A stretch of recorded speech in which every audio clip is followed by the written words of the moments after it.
আসসালামু আলাইকুম। আপনারা সকলে কেমন আছেন? আশা করি সকলে অনেক ভালো আছেন। আলহামদুলিল্লাহ আমরাও মোটামুটি ভালো আছি। তো আজকে আমি রান্না করব হাঁস।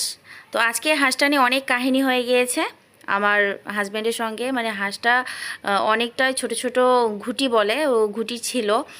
তো এই নিয়ে আমার হাজব্যান্ডের সঙ্গে অনেক মনোমালিন্য সৃষ্টি হয়েছিল। যাই হোক, অবশেষে অনেক কষ্ট করে পরিষ্কার করে তো রান্নাটা করেছি। তো আজকে আমি এই রান্নাটি কিভাবে করেছি সেটা আপনাদের সঙ্গে শেয়ার করব। অতি সহজ ও সিম্পল, খেতেও মাশাআল্লাহ অনেক সুন্দর হয়েছে। প্রশংসা অবশ্যই সবার মুখে মুখে থাকবে আপনার। তো কখনো যদি এভাবে না রান্না করে খেয়ে থাকেন, একদিন হলো আমার এই রান্নাটি আপনারা ট্রাই করবেন বাসায়। আশা করি ভালো লাগবে। ভিডিওটি শেষ পর্যন্ত দেখার অনুরোধ রইল। আশা করি আমার সঙ্গেই থাকবেন। দেরি না করে রেসিপিটি শুরু করি। প্রথমে এখানে বড় একটা হাঁস নিয়ে নিয়েছি। হাঁসটা সুন্দরভাবে কেটে ছুলে পরিষ্কার করে ধুয়ে নিয়েছি। আর মাংসটা দেখিয়ে দিলাম। দিয়ে দেওয়ার পর এখানে একটি প্যান বসিয়ে দিয়েছি। তো প্যানটা বসিয়ে দেওয়ার পর মোটা মোটা করে আর কি পেঁয়াজ কেটে নিয়েছি আধা কেজি। আর রসুন দিয়ে দেবো, হাইব্রিড রসুন বড় 2 থেকে 3টা কোয়া করে নিয়েছি। আর বেশ কিছুটা কাঁচামরিচ দিয়ে দিব, 4টা কালো এলাচ দিয়ে দিব, 5-7টা সাদা এলাচ দিয়ে দিব, লবঙ্গ ও গোলমরিচ 8-10টা করে দিয়ে দিব, তেজপাতা 3-4 টুকরা আর দারুচিনি 5টা টুকরা। তো যাই হোক, সবগুলো আমি দিয়ে দিলাম। দিয়ে দেওয়ার পর এখানে প্রায় রাইস চামচ দিয়ে 3 থেকে 4 চামচ রাইস চামচ দিয়ে আদা রসুন পেস্ট দিয়েছি। জিরা দিয়েছি 1 চামচ, দিয়ে দিব হলুদ গুঁড়া 1 চামচ, মরিচ গুঁড়া 1 চামচ, জিরা গুঁড়া 1/2 চামচ, লবণ টেস্ট অনুযায়ী আপনারা অ্যাড করবেন। তো যাই হোক, সব দিয়ে দেওয়ার পর আমি এখানে এখন তেল দিয়ে দিব। তেল পরিমাপ মতো আপনারা দিবেন, যেহেতু হাঁসের চর্বিতে অনেক তেল ছিল।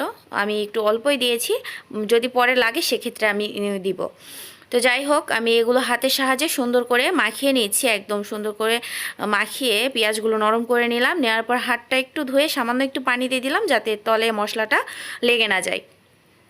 দিয়ে দেওয়ার পর সামান্য একটু উপর থেকে তেল ছড়িয়ে ঢাকনাতে ঢেকে এটাকে মিডিয়াম আছে আর কি, এটাকে জ্বালিয়ে বেশ কষিয়ে নিব, ভালো করে কষিয়ে নিব। তো এইভাবে সুন্দর একটা বলক চলে আসছে, ঢাকনাটা উঠিয়ে সুন্দর করে নাড়াচাড়া দিয়ে এটাকে কষিয়ে নিচ্ছি। আসলে হাঁস রান্না এই মশলা কষানোটাই সবথেকে গুরুত্বপূর্ণ। এই মশলা যত কষাবেন বা যত সুন্দরভাবে মশলা দিয়ে ভালো করে কষাবেন, ততই টেস্ট। তো যাই হোক, এক পর্যায়ে বেশ অনেকক্ষণ সময় ধরে কষানোর পর আমি ঢাকনাটা উঠিয়ে ভালো করে নাড়াচাড়া দিয়ে এটাকে পেঁয়াজগুলো আর কি নরম করে নিব। প্যাচলারের সাহায্যে সুন্দরভাবে পেঁয়াজগুলো আমি নরম করে নিচ্ছি। তো যাই হোক, ভালো করে মশলাটা কষানো হয়ে গিয়েছিল। তারপরে আমি হাঁসের মাংসগুলো দিয়ে দিয়েছি, যেটা আমি আপনাদের আগেই দেখিয়ে দিয়েছি। আমার ক্যামেরাটা অফ থাকার জন্য আমি মাংস দেওয়াটা স্কিপ করে ফেলেছি, আমাকে ক্ষমা দৃষ্টিতে দেখবেন। তো যাই হোক, মাংসগুলো দিয়ে দেওয়ার পর আমি কোনো পানি অ্যাড করব না। জাস্ট আমি শুধু নাড়াচাড়া দিয়ে মিডিয়াম আঁচে আর কি এটা ঢাকনাতে ঢেকে যতক্ষণ পর্যন্ত সুন্দর পানি বের হচ্ছে ততক্ষণ পর্যন্ত একটু পর পর নাড়া দিয়ে নেব। আসলে হাঁসের যে একটা কাঁচা মাংসের থেকে যে পানিটা বের হয়, সেই পানিটা অবশ্যই আগে কোনো পানি দেওয়ার আগে ভালো করে এটাকে মেরে ফেলতে হবে।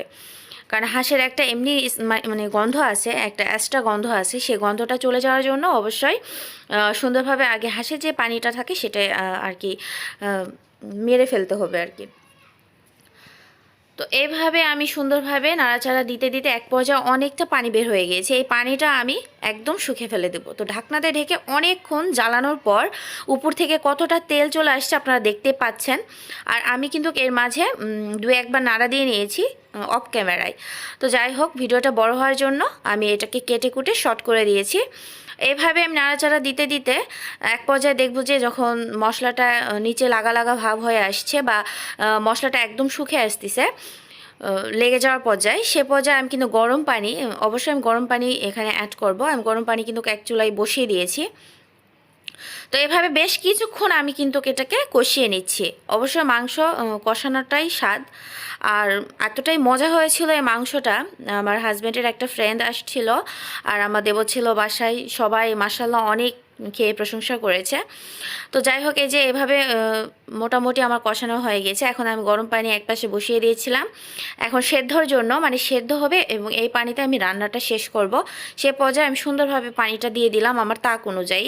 মানে যেহেতু হাঁসটা বড় ছিল, একটু বয়স ছিল, ডিম আলা হাঁস, মানে ডিম পাড়তো, তো সেই অনুযায়ী একটু বেশি পানি দিয়ে দিলাম। এটা আমি মিডিয়াম আঁচে সুন্দরভাবে জ্বালিয়ে একদম পানিগুলো শুকিয়ে নিব। ততক্ষণ পর্যন্ত অফ ক্যামেরা রেখেছিলাম। তো যাই হোক, অনেকক্ষণ পর পানিটা অনেকটাই শুকে আসছে। আমি এর মাঝে দুই একবার নাড়াও দিয়ে নিয়েছি।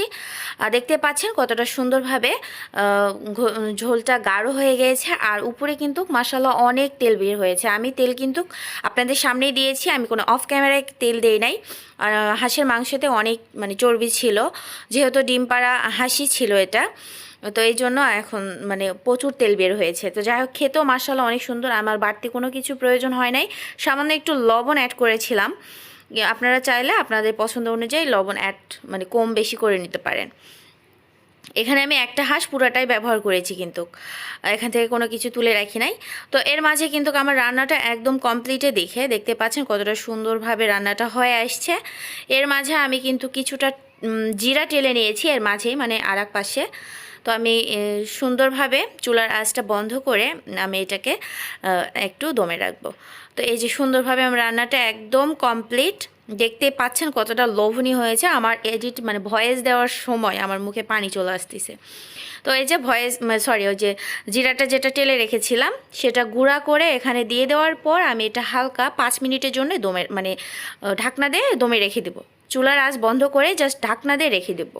দিয়ে দেওয়ার পর আপনাদের সামনে পরিবেশনের পালা। তো ঢাকনা দিয়ে রেখে দিয়ে একটু পর পরিবেশন করব। তো এই যে পরিবেশন করার জন্য চলে আসলাম। দেখতে পাচ্ছেন কতটা মানে গ্রেভিটা কতটা সুন্দর হয়েছে, আর মাশাআল্লাহ খেতে অনেক সুন্দর। মানে ঝাল ঝাল হাঁসের মাংস কত যে স্বাদ, যাই খেয়েছে তার এর স্বাদ ভোলার না, সত্যি ভোলার না।